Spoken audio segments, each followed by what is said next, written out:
frères, c'est la sororité. C'est de la sororité, oui. On l'emploie peu, c'est bien dommage. Je trouve ce mot très joli.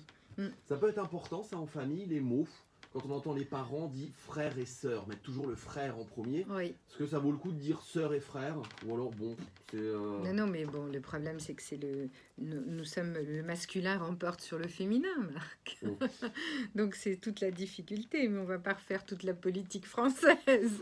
Ça peut être bien, tiens, les mots dans la famille, c'est très important. Il y a parfois, on veut pas faire de mal, et puis en utilisant tel ou tel mot, on fait vraiment beaucoup de mal. Il faudrait qu'un jour, on fasse ce thème-là, mais aujourd'hui, trouver sa place dans la fratrie ou la sororité. Voilà. Alors, on va rester sur l'enfant du milieu, parce que c'est celui qui a besoin de toute notre attention. Oui, alors ils ont tous besoin d'attention, je pense, mais le cadet fera tout pour se faire remarquer, donc du coup, ce sera un petit peu différent. Donc l'enfant du milieu, plus tard, cette envie de difficulté de prendre sa place va le rendre plus ambitieux. On dit aussi que cette ambition, elle est venue de « je prends fort ma place » ou « je prends pas assez ma place ». Alors du coup, c'est utile. Moi, je dis souvent, nos forces ne viennent que de nos faiblesses reconnues.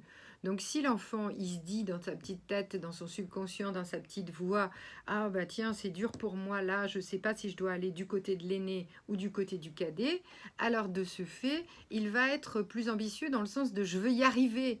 Et il va essayer de dépasser l'aîné à l'école, par exemple. Il va essayer de faire des choses comme ça. Alors, il se sent parfois transparent et il n'en est pas pour autant timide. C'est-à-dire que parfois, on a l'impression qu'il ne prend pas sa place parce qu'il observe, parce qu'il écoute, parce qu'il est attentionné, parce qu'il remarque. Mais du coup, il en devient très sociable. Et on appelle aussi l'enfant du milieu l'adaptateur, c'est-à-dire le bon médiateur familial. Il sait s'adapter. C'est celui d'ailleurs qui va réunir la famille.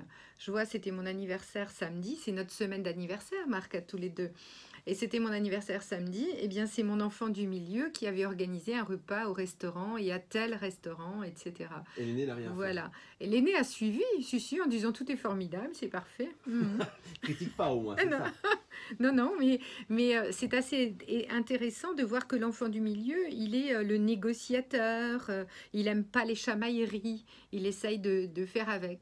Alors si c'est lui qui chamaille, ça va, mais si il doit subir les chamailleries des autres, alors il aime pas ça. L'enfant du milieu, il va plus s'entendre avec qui? Avec le premier ou avec le Alors troisième? justement, il est en alternance comme ça l'arrange. C'est pour ça qu'il devient un médiateur. Il va être tantôt vers l'aîné, tantôt vers le cadet. Il sert d'ailleurs souvent de tampon entre ses frères et sœurs grâce à sa diplomatie. Et il trouve finalement sa place dans sa fratrie grâce à sa diplomatie. Ah oui, donc, parce que parfois ça peut fighter entre le premier qui est plus, ben oui, plus cash. Et puis c'est le but aussi, c'est comme ça qu'on construit sa place dans sa vie professionnelle. On crée sa vie dans cette fratrie, dans cette famille aussi, et il va y avoir des répercussions dans sa place professionnelle, bien sûr.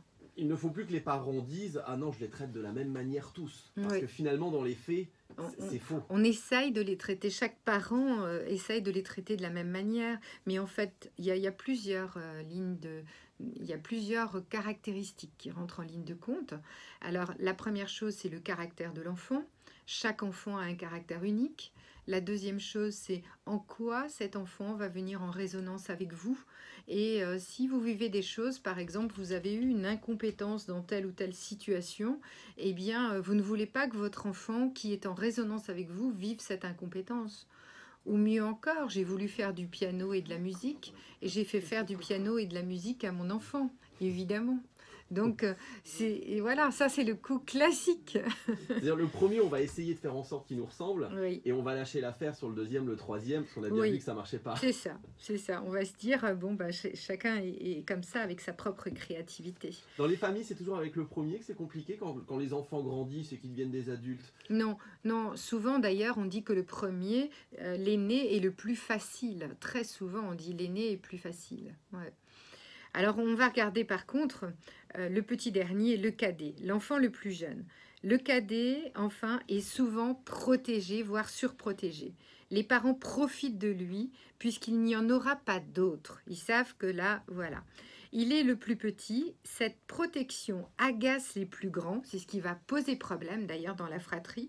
Agace les plus grands et ils peuvent devenir le bouc émissaire des aînés qui n'admettent pas les privilèges qui lui sont accordés. Alors souvent, le petit dernier, on a l'impression qu'il est trop défendu par papa et maman, et du coup, ça fait beaucoup de zizanie dans la famille.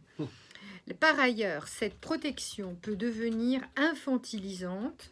Suivant le degré qu'elle prend, le cadet a besoin qu'on l'aide à grandir et à trouver son autonomie pour pas devenir anxieux. Parce que très souvent, le petit dernier va devenir anxiogène par surprotection. Et moi qui consulte à partir de 3 ans, on le voit régulièrement. Donc ça, c'est important. Plus que la bonne ou mauvaise place dans la fratrie, c'est bien la manière de réagir des parents qui est déterminante. Aux parents à ne pas figer leur enfant dans une place déterminée pour le lien fraternel, pour leur lien de sororité, influencer le moins possible notre capacité d'avance dans notre vie. Ça veut dire que attention aux résonances que nous avons. Mais moi, je faisais ça avec mon frère. Mais moi, je faisais ça avec ma soeur. Sauf que c'était votre génération et que vos enfants ont appris d'autres choses. Ils se sont convertis.